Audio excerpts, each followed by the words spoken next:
கர்த்தருடைய பரிசுத்தமுள்ள நாமம் மகிமைப்படுவதாக.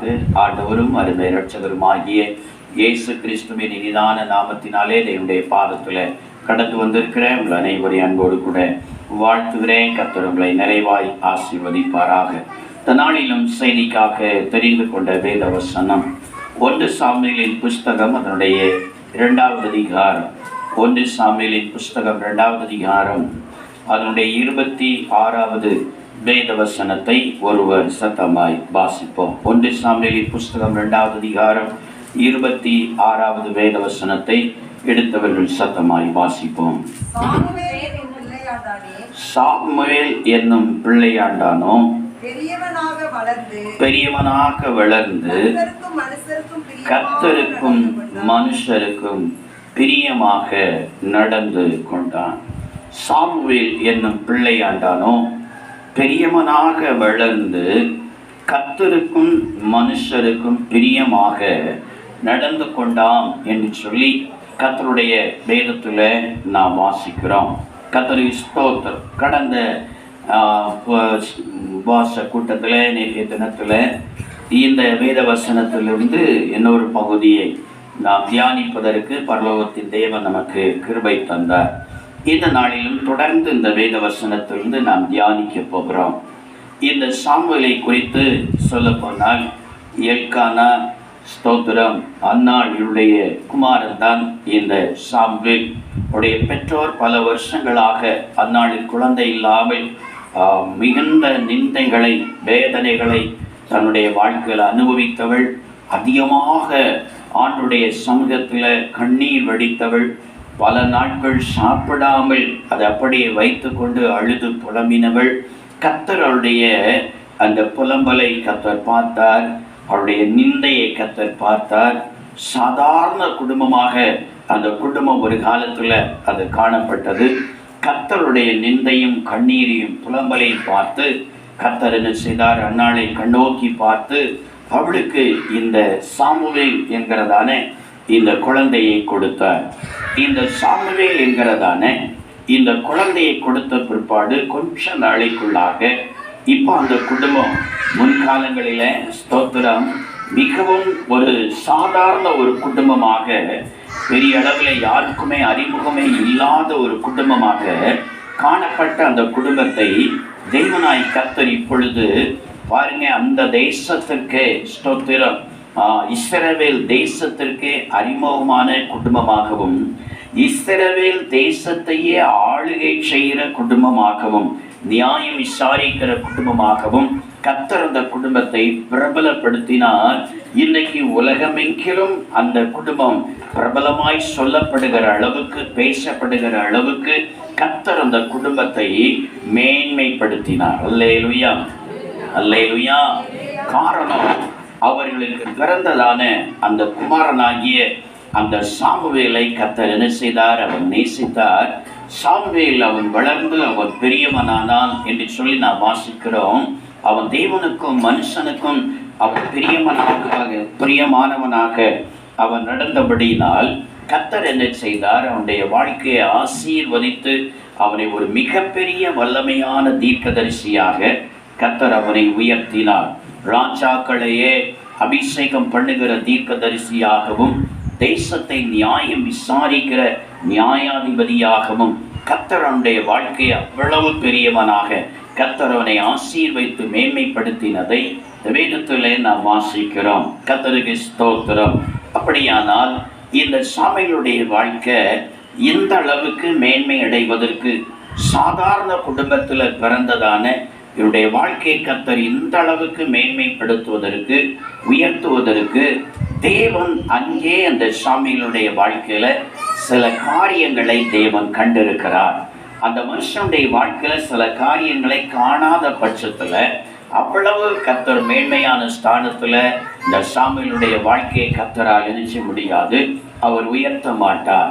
ஏதோ அவருடைய வாழ்க்கையில சில காரியங்களை, ஆண்டவருக்கு பிரியமான சில காரியங்களை தேவனாகிய கர்த்தர் பார்த்ததுனால அது நிமித்தமாக அந்த சாமுவேலை மேன்மைப்படுத்த வேண்டும், அவனை பெரிய ஆளாக மாற்றணும், உலகம் அறிகிற அளவில் அவனை மாற்ற வேண்டும், தேசத்திற்கே அவனே நியாயாதிபதியாக தீர்க்கதரிசியாக மாற்ற வேண்டும் என்று சொல்லி கர்த்தர் அவருடைய வாழ்க்கையை அவர் மாற்றி இருக்கிறார். கர்த்தரின் ஸ்தோத்திரம். இன்னைக்கு ஆண்டுடைய சமூகத்துல கடந்து வந்திருக்கிற நம்முடைய வாழ்க்கையில கூட எல்லாருக்கும் நம்முடைய வாழ்க்கையில பெரிய ஆள் ஆகணும்னு சொல்லி ஒரு ஆசை இருக்கத்தான் செய்யும். அல்லேலூயா.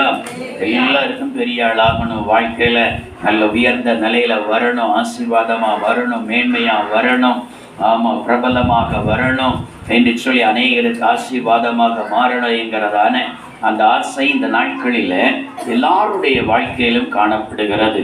அப்படியானால் நம்முடைய வாழ்க்கை கூட எளிய நிலையில சாதாரண நிலையில வாழ்ந்து கொண்டிருக்கிற நம்முடைய வாழ்க்கையும் கூட தெய்வனாகிய கர்த்தர் மேன்மையான ஸ்தானத்துல கர்த்தர் நம்மை மாற்றி உயர்த்த வேண்டுமானால், பிரபலமானவர்களாக கர்த்தர் மாற்ற வேண்டுமானால், அநேகருக்கு ஆசீர்வாதமாய் மாற்ற வேண்டுமானால் நாம என்ன செய்ய வேண்டும்? இந்த சாமுவேலுடைய வாழ்க்கையிலிருந்து சில காரியங்களை 4 வார்த்தைகள் இருக்கிறது. ஆனாலும் சமயத்துக்கு தக்கபடி நாம் தியானிக்க போகிறோம். சில வார்த்தைகளை இந்த நாளிலே நாம் தியானிக்க போகிறோம். அந்த வார்த்தையின்படி நம்முடைய வாழ்க்கையில இல்லாவிட்டால் நம்முடைய வாழ்க்கை அந்த வார்த்தைக்கு அர்ப்பணித்து கீழ்ப்படுகிற நேரத்துல தேவன் பட்சபாதம் உள்ளவர் அல்ல என்று சொல்லி வேதம் சொல்கிறது. அல்லேலூயா. ஒரு மனுஷனை அப்படி நடக்கிற நேரத்துல உயர்த்தி விட்டு இன்னொரு மனுஷன் அப்படி தொடங்குற நேரத்துல அந்த மனுஷனை கண்டுக்காம விடுவதற்கு அவர் பட்சபாதம் உள்ள தெய்வம் அல்ல. ஸ்தோத்திரம். எந்த மனுஷனையும் வரல மேன்மைப்படுத்த உயர்த்த நம்முடைய தேவனால் முடியும். அல்லேலூயா. கர்த்தரை ஸ்தோத்திரம். நாமும் அதுபோல நம்முடைய ஜீவியத்தில் நாம் நடந்தால் நிச்சயம் கர்த்தர் நம்மையும் ஆசீர்வதித்து அவர் உயர்த்துவதற்கு அவர் போதுமானவராயிருக்கிறார். ஸ்தோத்திரம். முதலாவதாக இந்த சாமுவேலுடைய வாழ்க்கை கர்த்தர் உயர்த்துவதற்கு அவருடைய வாழ்க்கையில கண்ட முதல் காரியம் என்ன? வேதத்தை நாம் வாசித்து பார்க்கும் பொழுது அதை 1 சாமுவேலின் புஸ்தகம் அதனுடைய 3வது அதிகாரம் அதன் 1வது வேத வசனத்தை ஒருவர் சத்தமாய் வாசிப்போம். 1 சாமுவேலின் புஸ்தகம் 3வது அதிகாரம் 1வது வசனம். சாமுவேல் என்னும் பிள்ளையாண்டான் ஏலிக்கு முன்பாக கர்த்தருக்கு பணிவிடை செய்து கொண்டிருந்தான். போதும். கர்த்தருடைய வார்த்தையை நாம் வாசிக்கிறோம். இந்த சாமுவேலை கர்த்தர் உயர்த்துவதற்கு ஒரு மிகப்பெரிய ஒரு காரணம் பாருங்க. அவனை பால் மறந்த வேளை அவனுடைய தாயார் கொண்டு என்ன செய்தாங்க? கர்த்தருடைய ஆலயத்துல கொண்டு வந்து விட்டாங்க. ஆலயத்துல விட்டதுனால கர்த்தர் அவனை மேன்மையான ஸ்தானத்துல உயர்த்தவில்லை. பாருங்க, அந்த ஆலயத்துல வந்த அவன் ஏலிக்கு முன்பதாக, அல்லேலூயா, அந்த ஆலயத்துல ஏலிதான் அவன் ஆசாரியனாய் காணப்படுகிறான். அந்த ஏலிக்கு முன்பதாக அவன் கர்த்தருக்கு என்ன செய்தானா? அவன் பணிவிடை செய்கிறவனாக அவன் காணப்பட்டானா. அல்லேலூயா. அவனுடைய வாழ்க்கையில பாருங்க, பணிவிடை செய்கிறதான ஒரு நல்ல ஒரு சுவாபம் அவனுடைய வாழ்க்கையில காணப்பட்டு இருக்கிறது. எங்க பணிவிடை செய்கிறான்? ஆண்டவருடைய ஆலயத்துல அவன் என்ன செய்கிறான்னா பணிவிடைகளை செய்கிறான். பாருங்க, இவன் சின்ன பிராயமா இருக்கிற இந்த நாட்களில ஆலயத்துல பணிவிடைய செய்யணும்னு சொன்னா போய் அங்க ஆசாரிய பணியை ஒன்று அங்க செய்ய முடியாது. தூபம் காட்டுவதற்கு பரிசுத்த ஸ்தலத்துக்குள்ள போக முடியாது. கர்த்தருக்கு ஸ்தோத்திர மகா பரிசுத்த ஸ்தலத்துக்குள்ளேயும் போக முடியாது. அவன் ஜனங்களுக்காக போய் பலியும் செலுத்த முடியாது. அப்படியானா இவன் அங்க பணிவிட செய்யணும்னு சின்ன பிராயத்துல என்னத்தான் செய்ய முடியும்? கர்த்தருக்கு ஸ்தோத்திரம். சின்ன பிள்ளைகள் என்ன செய்வாங்க பாருங்க, அந்த சின்ன பிராயத்துல அவன் என்ன செய்திருக்கிறான்? தேவனுடைய ஆலயத்துல அவனால முடிந்த காரியத்தை அவன் செய்திருப்பான். என்ன செய்திருப்பான்? ஒண்ணி அந்த இருக்கிற சேர்கள் எல்லாம் துடைச்சிருப்பான். வருகிற ஆத்துமாக்கள் உட்காருகிறதான அந்த சேர்கள் எல்லாம் என்ன செய்திருப்பான்? துடைச்சிருப்பான். ஏலி சொல்லி இருப்பார், இந்த சேரெல்லாம் என்ன செய்திரு, நீ துடைச்சி போரு, இன்னைக்கு என்ன ஓய்வு நாள், ஜனங்கள் ஆலயத்துல வருவாங்க, உட்காருவாங்க, கர்த்தர் ஆராதிப்பாங்க, அந்த சேரெல்லாம் துடைச்சி போடு என்று சொல்லி இருப்பார். அவன் என்ன செய்திருக்கிறான்? ஒரு தடவை சொன்னதையே தன்னுடைய வாழ்க்கையில் அப்படியே மறக்காமல் அதை கடைபிடித்து அந்த சேர்கள் எல்லாம் துடைத்திருப்பான். இன்னும் அவன் விளங்குகிற அடுத்து என்ன செய்திருப்பான்? இந்த ஆலயத்தெல்லாம் நீட்டா சுத்தம் பண்ணு என்று சொல்லி இருப்பார். பாருங்க, அப்படியே ஆலயத்தை அவன் தூத்து அதை துடைத்து என்ன செய்திருப்பான்? அவன் சுத்தம் பண்ணி இருப்பான். ஆலயத்தில் உள்ள காரியங்கள்ல தான் அவன் இப்படி ஆரம்ப நாட்களில் செய்ய முடியும். இந்த சேர்கள் பெஞ்சுகள் எல்லாம் துடைக்க வேண்டியது வரும், அந்த தரையெல்லாம் தூக்க வேண்டியது வரும், அதையெல்லாம் துடைக்க வேண்டியது வரும், சுத்தம் பண்ண வேண்டியது வரும். இன்னும் அந்த ஆலயத்தில் மற்றுள்ள என்னென்ன பொருட்கள் எல்லாம் இருக்கிறதோ அதையெல்லாம் என்ன செய்வாங்க, ஆமாம் துடைக்க வேண்டியிருக்கும். ஃபேனை துடைக்க வேண்டியது வரும். கர்த்தருக்கு ஸ்தோத்திரம். அங்கே இருக்கிற ஒவ்வொரு பொருட்கள் எல்லாம் துடைச்சி எல்லாம் நீட்டாக வைக்கிற ஒரு காரியம் பாருங்க. அவனுடைய வாழ்க்கையில் அந்த சிறு பிராயத்தில் அதை மடிக்காம பாருங்க, அந்த காரியத்தை செய்வதில் அவன் மனம் தளராம ஆலயத்தில் அந்த அளவுக்கு அவன் பணிவிடை அவன் செய்திருக்கிறான். அல்லேலூயா. அந்த ஆலயத்தில் இருக்கிறதான ஆண்டவராகிய கர்த்தர் இவன் ஆலயத்தில் பணிவிடை செய்கிறத அவர் பார்த்து கொண்டே இருந்தார். அல்லேலூயா. அவருடைய கண்கள் பார்த்து கொண்டே இருந்தது. இந்த சின்ன பையன் பாருங்க, தாய் தகப்பன் கூட பக்கத்தில் இல்லை, அவங்க எல்லாம் ஊரில் இருக்கிறாங்க. இங்கே ஆலயத்தில் ஒரு தாத்தா கிட்ட நிற்கிறவன் ஏலி என்கிற ஆசாரியனாகிய முதிர்ந்த வயதில் இருக்கிற கண் பார்வை கூட இழந்த ஏலிக்கு முன்னால் நிற்கிறவன் இவ்வளோ பணிவிடை செய்கிறானே. அந்த பணிவிடை செய்கிறதுல கூட உண்மையாக செய்திருக்கிறான் பாருங்க. ஸ்தோத்திரம். ஏன்னா ஏலிக்கு கண் பார்வை அந்த நாட்களில் மிகவும் குறைப்பட்டதான். அப்படியானா இவன் எப்படி தொடச்சிருக்கிறாங்கிறது வேற ஏலிக்கு தெரியாது. அல்லேலூயா. எப்படி தொடச்சிருக்கிறான், எப்படி சுத்தம் பண்ணி இருக்கிறான், என்னென்ன காரியத்தை செய்திருக்கிறான், ஒன்னையும் சரியாக ஏலியால் என்ன செய்ய முடியாது, கண்டுபிடிக்க முடியாது. அவன் கண் பார்வை குறைவாய் இருக்கிறது. ஆனால் இவனுடைய வாழ்க்கையில் இவனுக்கு கொடுக்கப்பட்டதான அந்த காரியத்தில் அவ்வளவு உற்சாகமாக, அவ்வளவு மனமடிவில்லாமல் அந்த ஆலயத்தில் ஒவ்வொரு நாளும் அவன் பணிவிடையை செய்து கொண்டே இருக்கிறத பரலோகத்தின் தேவன் உற்று பார்த்து கொண்டே இருந்தார். அல்லேலூயா. அப்பமே கர்த்தர் என்ன செய்து விட்டார், அவர் தீர்மானம் பண்ணிவிட்டார், இந்த சாமுவேலை நான் என்ன செய்யணும், நான் ஆசீர்வதிக்கணும், இவனை பெரிய மனுஷனாக நான் மாற்றணும், இவனை நான் உயர்த்தணும், இவனை நான் மேன்மைப்படுத்தணும், இவனை அநேகருக்கு ஆசீர்வாதமாக மாற்றணும். இன்றைக்கு என் ஆலயத்தில் இவன் பணிவிடை செய்கிறதுனால இந்த சாமுவேலுக்கு அநேகர் பணிந்து பணிவிடை செய்கிற அளவில் இவனுடைய வாழ்க்கை அநேகருக்கு மத்தியில் நான் மேன்மையாக மாற்றி காட்டணும்னு சொல்லி அன்றைக்கே கர்த்தர் தீர்மானம் பண்ணிவிட்டார். அல்லேலூயா. அல்லேலூயா. கர்த்தருக்கு ஸ்தோத்திரம். இன்றைக்கும் தேவனுடைய வார்த்தையை கேட்டுக்கொண்டிருக்கிற தேவனுடைய பிள்ளைகளே, உங்கள் வாழ்க்கையில் முன்னேறணும், வாழ்க்கையில் ஆசீர்வாதமாக இருக்கணும், வருங்காலத்தில் நான் நல்லா இருக்கணும், என்ன கர்த்தர் ஆசீர்வதிக்கணும், என்ன அநேகருக்கு ஆசீர்வாதமாக மாற்றணும், மேன்மையான ஸ்தானத்தில் கொண்டு வரணுங்கிற ஆசை உங்கள் இருதயத்தில் இருக்கிறதா? உங்கள் இருதயத்தில் இருந்தால் நீங்கள் மனமடிவில்லாமல், மனம் சோர்ந்து போகாமல், தளராமல் கர்த்தருடைய ஆலயத்தில் நீங்கள் பணிவிடை செய்து பாருங்க, பார்ப்போம். அல்லேலூயா. நீங்கள் உங்களால் முடிந்த அந்த பணிவிடையை நீங்கள் தேவனுடைய ஆலயத்தில் நீங்கள் செய்வீங்கன்னு சொன்னால், நீங்கள் ஆலயத்துக்கு செய்கிற பணிவிடையும் ஊழியக்காரர்களுக்கு செய்கிற பணிவிடையும் அது கர்த்தருக்கு செய்கிற பணிவிடையாக இருக்கிறது. அல்லேலூயா. அது கர்த்தருக்கு செய்கிற பணிவிடை. கர்த்தருக்கு பணிவிடை செய்கிறவர்களும் ஆண்டவர் சும்மா விடுகிறதில்லை. கர்த்தருக்கு பணிவிடை செய்கிறவர்களை கர்த்தர் ஏற்ற காலத்தில் கர்த்தர் உயர்ந்த ஸ்தானத்தில் தேவன் கொண்டு வருவார். அல்லேலூயா. ஸ்தோத்திரம். 1 ராஜாக்களின் புஸ்தகம் 19வது அதிகாரம் அதனுடைய 21வது வேத வசனத்தை நாம் வாசித்து பார்த்தால் கர்த்தருடைய வேதம் விவிதமாய் சொல்லுகிறது. வாசிப்போம். 1 ராஜாக்களின் புஸ்தகம் 19வது அதிகாரம் 21வது வேத வசனத்தை ஒருவர் வாசிப்போம். அப்பொழுது அவன் ஓர் ஏர் மாடுகளை பிடித்து அடித்து ஏரின் மர முட்டுகளினால் அதன் இறைச்சியை சமைத்து ஜனங்களுக்கு கொடுத்தான்.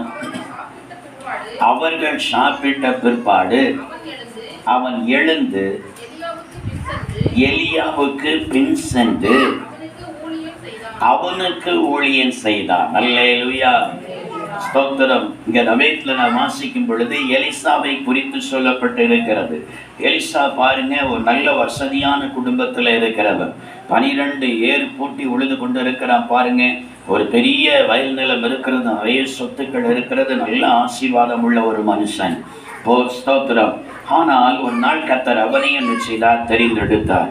எலியாவின் மூலமாக கர்த்தர் தெரிந்தெடுத்து எலியா போய் என்ன செய்தான், தன்னுடைய சால்வை கொண்டு போய் அந்த எலிசாவின் மேலே 12வது ஏர் பூட்டி உழுது கொண்டிருக்கிற எலிசாவின் மேலே போட்டுவிட்டு ஒன்றுமே சொல்லலை. அவன் புறப்பட்டு ஓடிவிட்டான். ஆனால் இவன் என்ன செய்தான்னா, எலிசா அந்த ஏறு உழுது கொண்டிருக்கிற ஏரை அந்த மாட்டை அந்த இடத்துல அப்படியே விட்டு பாருங்க, நடு வயலில் அதை அப்படியே விட்டு என்ன செய்தானா, எலியாவுக்கு பிறகே ஓடினானாம். அல்லேலூயா. எலியாவுக்கு பிறகே ஓடி அவனுடைய உத்தரவை வாங்கி நேர வீட்டில் போய் எந்த ஏறினால எந்த மாட்டையும் பூட்டி அவன் உழுதானோ அந்த மாட்டை அடித்து அதே ஏறினால அதை சமைத்து என்ன செய்தானா, அநேக க்ஷணங்களுக்கு ஒரு பெரிய விருந்து கொடுத்து விட்டு அவன் வந்து என்ன செய்தானா, அவன் எலியாவுக்கு ஊழியம் செய்தானா. அல்லேலூயா.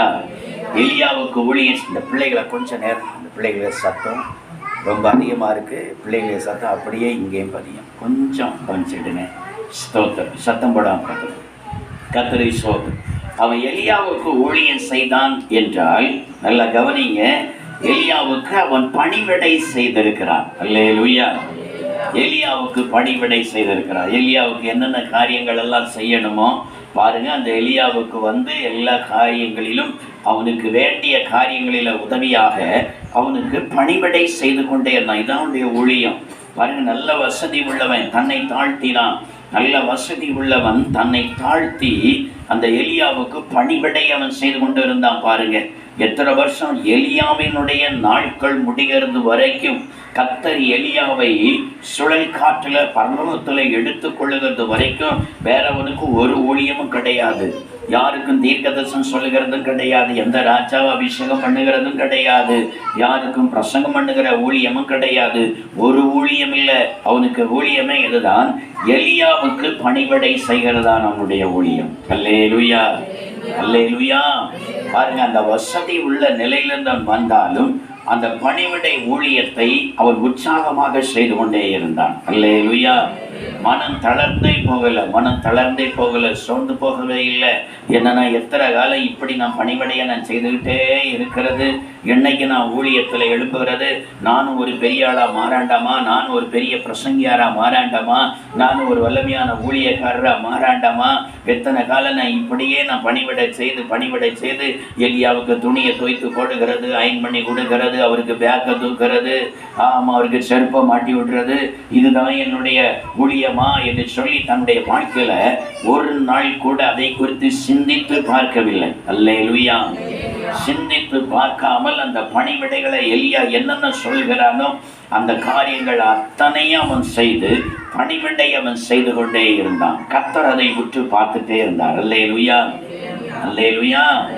இந்த எலிசா பரவாயில்லை, நல்ல பணிவிடை செய்கிறான், மனம் சோர்ந்து போகாம இத்தனை வருஷங்கள் ஆனாலும் பணிவிட ஊழியத்தை அவன் செய்து கொண்டே இருக்கிறானே என்பதை பார்த்துதான் எலியாவில் இருந்ததான அந்த ஆவியின் வரங்களை எலிசாவுக்கு கர்த்தர் இரட்டிப்பாக கொடுத்து எலியாவை பார்க்கலும் தேசத்துல வல்லமையாய் எழுந்து பிரகாசிக்கிற ஊழியக்காரராய் கர்த்தர் பயன்படுத்தினார். அல்லேலூயா. அல்லேலூயா. ஸ்தோத்திரம். பாருங்க, நம்முடைய வாழ்க்கையில் ஆண்டவராய் கர்த்தர் நம்மை உயர்த்துவதற்கு, நம்மை ஆசீர்வதிப்பதற்கு, நம்மை மேன்மைப்படுத்துவதற்கு கர்த்தருக்கு முன்பதாக பணிவிடை செய்கிற அந்த சுவாபம் நம்மிடத்தில் இருக்கிறதா? அந்த பணிவிடை செய்கிற அந்த காரியம் நம்முடைய வாழ்க்கையில இருக்கிறதா? தேவன் நம்மை உற்று பார்த்து கொண்டே இருக்கிறார். அல்லேலூயா. இயேசு கிறிஸ்துவை கவனித்து பாருங்க. அவரும் இந்த பூமியில வானம் விட்டு இறங்கி வந்திருக்கிறார். வானத்தை பூமி உண்டாக்கினவர், சர்வ வல்லமை படைத்த ஒரு தேவன். பாருங்க, அவர் வானம் விட்டு இந்த பூமியில இறங்கி வந்த வேளையில சாதாரண மனிதர்களுக்கு பாருங்க, படிப்பறிவு இல்லாத மீனவர்கள் என்று சொல்லி சொல்லப்பட்டிருக்கிறது. பேதுரு, யாக்கோபு, யோவான் இவர்கள் படிப்பறிவு இல்லாதவர்களாம். அல்லேலூயா. படிப்பறிவே இல்லாத பேதைகளாய் காணப்படுகிற அவர்களுக்கு வானத்தையும் பூமியும் உண்டாக்கின அந்த அண்ட சராசங்களை படைத்த அந்த இயேசு கிறிஸ்து பூமியில் வந்த வேளையில அவர்களுக்கு பணிவிடை செய்தாராம். அல்லேலூயா. அல்லேலூயா. ஸ்தோத்திரம். யோவான் சுவிசேஷம் 13வது அதிகாரம் அதனுடைய 4-5 வசனங்களை நான் வாசித்து பார்க்கும் பொழுது கர்த்தருடைய வேதம் சொல்லுகிறது பாருங்க. அவர் பாத்திரத்தில் தண்ணீரை வைத்து கொண்டு தன் அறையில ஒரு சீலை அவர் கட்டிட்டு வந்து என்ன செய்தாராம், அவர்களுடைய பாதங்களை என்ன செய்தாராம், அப்படியே துடைத்தாராம். அல்லேலூயா. அவர்களுடைய பாதங்களை வந்து துடைத்து அவர்களுக்கு முன்பதாக தன்னை தாழ்த்தி அவர்களுக்கு பணிவிடை செய்தார். அல்லேலூயா, அல்லேலூயா, ஸ்தோத்திரம். அந்த இயேசு கிறிஸ்து அவர் சீசர்களுக்கு கற்றுக் கொடுக்கும் போது கூட அவர் சொல்லும் பொழுது லூக்கான சுவிசேஷம் 22வது அதிகாரம் 26-27 வேத வசனங்களை நான் வாசித்து பார்த்தால் கூட கர்த்தருடைய வேதம் சொல்கிறது, அவர்களுக்கு சொல்லுகிறார், பந்தி இருக்கிறவனோ பணிவிடை செய்கிறவனோ எவன் பெரியவன் ஆயினும் நான் உங்களுக்கு முன்பதாக பணிவிடை செய்கிறவனாய் காணப்பட்டேன் சொல்கிறார். அல்லேலூயா, அல்லேலூயா.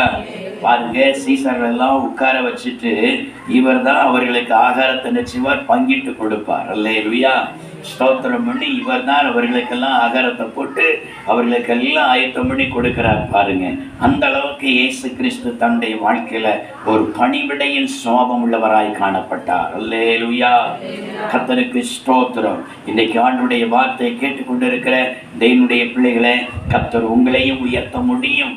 எலிசாவை உயர்த்தின கர்த்தர், சாமுவேலை உயர்த்தின கர்த்தர், சீசர்களை உயர்த்தின கர்த்தர், மேன்மைப்படுத்தின கர்த்தர் உங்களையும் உங்களுடைய படிப்பை பாராமல், திறமையை பாராமல், உங்களுடைய ஞானத்தை பாராமல் உங்களையும் ஆசீர்வதிக்க முடியும், உங்களை உயர்த்த முடியும். கர்த்தர் அமிதமாய் உங்களை உயர்த்த வேண்டுமானால் நீங்களும் உங்கள் வாழ்க்கையில கர்த்தருக்கு பணிவிடை செய்கிற தேவ பிள்ளைகளாக காணப்படுங்க. நீங்க பணிவிடை செய்கிற நேரத்துல அதை பார்க்கிற கர்த்தர் ஏற்ற வேளையில கர்த்தர் உங்களை உயர்த்துவார். அல்லேலூயா, அல்லேலூயா, ஸ்தோத்திரம். இரண்டாவதாக கர்த்தர் இந்த சாமுவேலை உயர்த்துவதற்கு இரண்டாவது ஒரு காரியத்தை கூட வேதத்திலே நான் பார்க்க முடிகிறது. வேதத்தை நான் வாசித்து பார்க்கும் பொழுது 1 சாமுவேலின் புஸ்தகம் 3வது அதிகாரம் அதனுடைய 18வது வேத வசனத்தை ஒருவர் சத்தமாய் வாசிப்போம். 1 சாமுவேல் 3:18. அப்பொழுது சாமுவேல் ஒன்றையும் அவனுக்கு மறைக்காமல் அந்த காரியங்களை எல்லாம் அவனுக்கு அறிவித்தான். ஸ்தோத்திரம். போதும். அப்பொழுது சாமுவேல் ஒன்றையும் மறைக்காமல் அந்த காரியங்களை எல்லாம் அவனுக்கு அறிவித்தான் என்று சொல்லி கர்த்தருடைய வேதம் சொல்லுகிறார். பாருங்க, கர்த்தர் சிறு பிராயத்திலேயே அந்த சாமுவேலை என்ன செய்தார், பேச சொல்லி அவர் அழைத்தார். அந்த ஆலயத்திலேயே கர்த்தர் வந்து நின்று அவனை பேச சொல்லி அழைத்து, அந்த ஆலயத்திற்கு ஆசாரியனாய் இருக்கிறான் ஏலி. அந்த ஆலயத்துக்கு ஆசாரியா இருக்கிறான், நல்ல அனுபவம் உள்ளவனா இருக்கிறான், வயது முதிர்ந்தவனா இருக்கிறான்.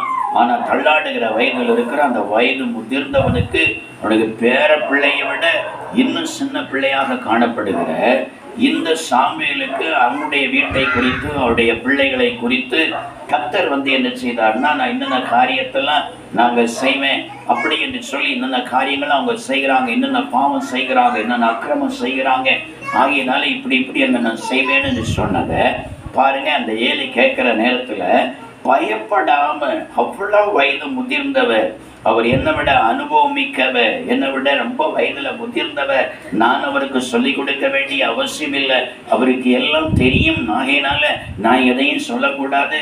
ஆமா, கர்த்தரே என்கிட்ட பேசினாலும் சரி, எனக்கு காட்டினாலும் சரி, அவ்வளவு அனுபவமிக்கிற அவருக்கு நான் போய் ஆலோசனை கொடுப்பதற்கு நான் தகுதி இல்லை என்று சொல்லி அவர் நிற்கவில்லை.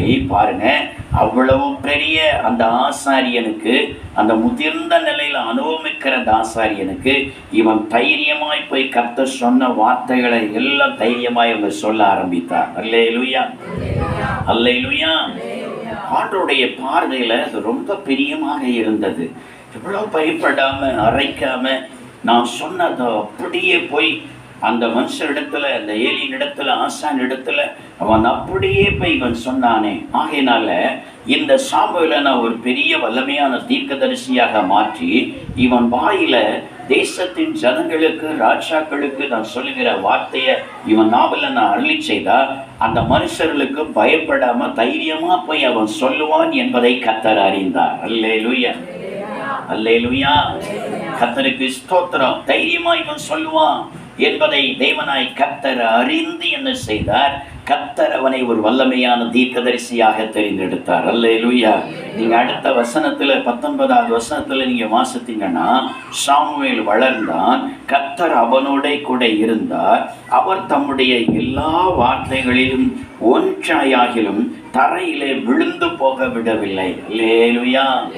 பாருங்க, ஆண்டவர் அவனுக்கு சொல்லுகிற வார்த்தையில ஒன்று கூட தவறி போகாதபடிக்கு கர்த்தர் அவன் கூடவே இருந்து, கர்த்தர் தேசத்துக்கெல்லாம் கர்த்தர் ஜனங்களுக்கு சொல்ல வேண்டிய, ராஜாக்களுக்கு சொல்ல வேண்டிய அந்த வார்த்தைகளை எல்லாம் கர்த்தர் கொடுத்தார். அவன் அப்படியே அவன் சொல்ல ஆரம்பித்தான். இப்பொழுது தேசத்திற்கு தீர்க்கதரிசியாக மாறிவிட்டான். தேசத்தின் ஜனங்கள் நியாயம் விசாரிப்பதற்கும் அவனிடத்தில் வந்து நிற்கிற அளவில் கர்த்தர் அவனை மேன்மைப்படுத்தினார். அல்லேலூயா.